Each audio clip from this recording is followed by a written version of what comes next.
Hi guys, this is Johnny the Bagger and welcome back to my channel. Naranasan nyo na ba na manghiram ng pera sa mga online apps tapos na-delay ka ng bayad dahil alam nyo na, kaya ka nga ng utang, may problema ka sa pananalapi or meron kang financial problem tapos tinawagan ka ng mga ahente ng mga loan apps na to. Ngayon, pakikinggan po natin maya-maya ang audio conversation ng taga UHESO at yung isang kliyente nila kung paano nila ito tawagan at singilin sa kanyang 5,000 pagkakautang. Sorry, it's DJ.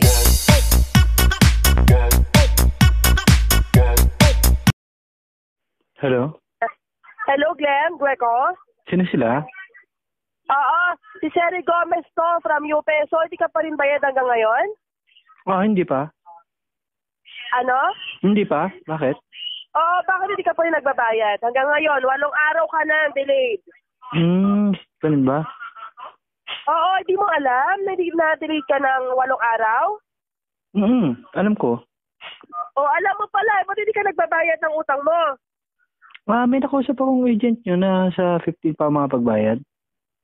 Pinayagan ka ba? Sa 15 ka magbabayad? Hindi eh. Doon lang ako may pera. Oo, hindi ka magagawa pala ko? pinayagan. Hindi ka pala pinayagan. Tapos? Kaya ka wag mo ako pero Glenn, ha? Kahapon ganyan ka pa kausap. Makapal mo sa ganyan pagmumukha mo, Glenn, ha? Para sa 5,000 mahigit, nagpapakilala ka ng ugali mo? Ha? Titignan ko sa picture po kung makapal. Ha? Ano sabi mo? Titignan mo sa picture mo kung makapal? Makapal talaga yung pagmumukha mo, sir. Makapal. Dapat ka hindi ka sinaser, Glenn. Caracas, Greco. Mukhang alien ka. Magbayad ka ng utang mo.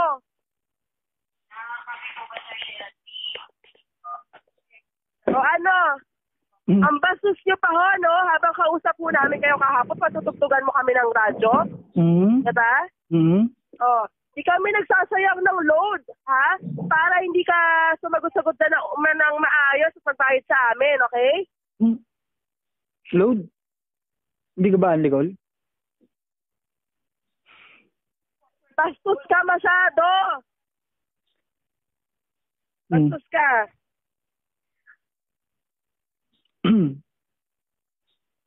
Ano, hindi ka talaga magbabayad? Hindi ka talaga magbabayad? Hoy, Glenn, kinakausap kita, Glenn Greco. Sa 15 nga, di ba magbabayad ako? Anong sa 15? Ang kapal naman ng mukha mong sa 15 ka pa magbabayad ng utang mo. Hindi, titignan ko nga sa picture kung makapal ba. Alam ko, payat ako eh. Paano naging makapal? Sinasagot at titignan mo pa sa picture mo kung makapal yung mukha mo kasi makapal talaga yung mukha mo. Wala lang, buto naman tong ano ko ah. Huwag mo akong sinasarkasip na buto-buto yung mukha mo ha. Isa okay at sinigang ngayon. Umayos ka ha. Buto naman tong ano ko ah. Umayos ka, magbayad ka na utang mo. Huwag mo akong pinipikon, Glenn. Ganun ba? Ha? Kapal ho ng mukha ho ninyo. Ganyan ho ba kayo mangutang, ha? Nung nangutang kayo, ang bait-bait mo makipag-usap nung bayaran na, para subasa na, ha? Kapal lang pagmumukha mo, eh. Baka nga nung kinuha mo pa to utang mo, nadapa-dapa ka pa. Ganun? Diba? Bago mo kuhanin to, nagkakandara pa ka makuha to utang mo nung kailangan mo to. Nung solian na, wala na. Kapal lang pagmumukha mo. Kapal lang mukha naman nito eh. Kapal talaga lang pagmumukha nito na kaya pwedeng gawin dito. Ano kaya? Diba? Ano ba kaya? Kapal lang mukha, hindi na nahiya. Gusto mo na magpakita kay San Pedro? Kasundo na kita? Ang tagal naman. Ang tagal naman, o antayin mo. Siraulo ka? Di ka marunong magbayad ng utang mo? Di ba may nag-text pala sa akin dito na pupunta kayo? Wala akong pakialam sa mga text na yan. Magbayad ka ng utang mo. Masyado kang maraming alam. Bayad ka ng utang mo. Magbayad ka ng utang mo. Puro lang kayong pagbabanta? Puro kami pagbabanta. Gusto mo tutuhanin namin? Aba, siraulo ka pala, no? Lahating bobo at siraulo ka. Uy, parang lahat yan nag-reflect lahat sa'yo ah. Sinabi mo. Oh, nag-reflect sa akin, ang kapal ng mukha mo, magbayad ka ng utang mo. Ako, maraming pera, may pambayad ikaw. Kalalaki mong tao, di ka marunong tumupad sa obligasyon mo, bakla.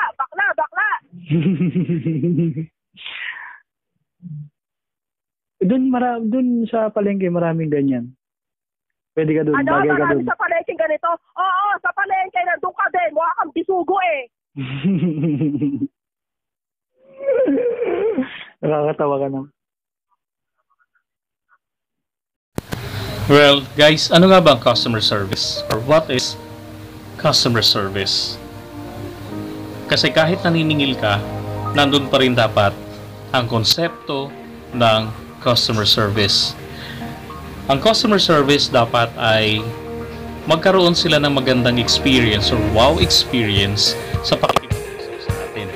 Siyempre, may problema yung mga kliyente natin, bakit sila tumatawag o bakit natin sila tinatawagan. Sa madaling salita, ang isa may pangangailangan sa isa't isa, di ba?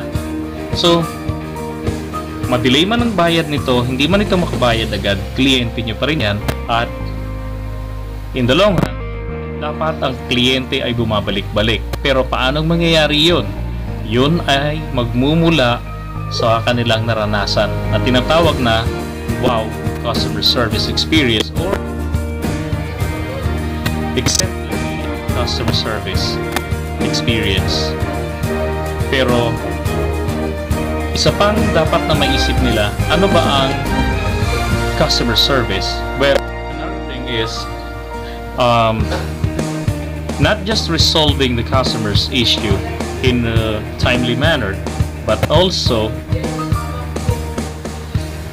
providing extra mile for clients. And of course, the self-help option. Paano yun?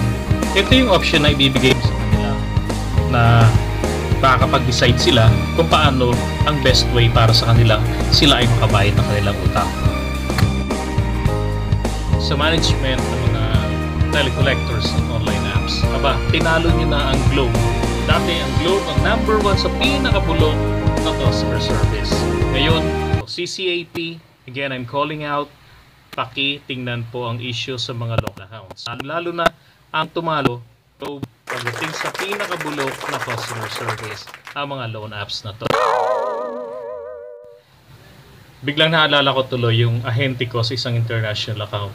Itong Lady CSR na to ay galing sa local account.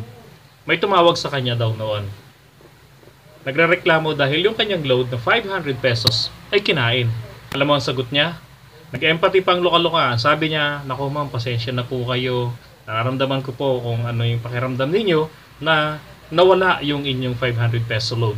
Pero ang tanong ko po ay, nakakita nyo ba yung kumain ng load nyo?